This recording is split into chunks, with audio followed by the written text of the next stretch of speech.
Presiden Korea Selatan Lee Jae-myung menegaskan sikap keras terhadap kapal nelayan Cina yang terlibat penangkapan ikan ilegal di zona ekonomi eksklusif, ZEE, Korea Selatan.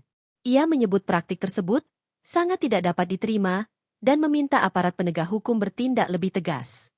Dalam arahannya, Lee secara terbuka menyinggung pengalaman Indonesia era Menteri Kelautan dan Perikanan Susi Pujastuti yang berhasil menekan pelanggaran melalui penegakan hukum yang keras.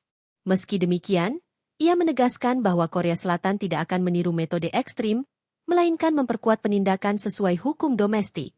Pernyataan tegas itu disampaikan Lee Jae-myung saat menerima laporan kerja Kementerian Kelautan dan Perikanan serta penjaga pantai Korea, Korea Coast Guard, di kantor sementara Kementerian Kelautan dan Perikanan di Busan, Selasa, 23 Desember 2025.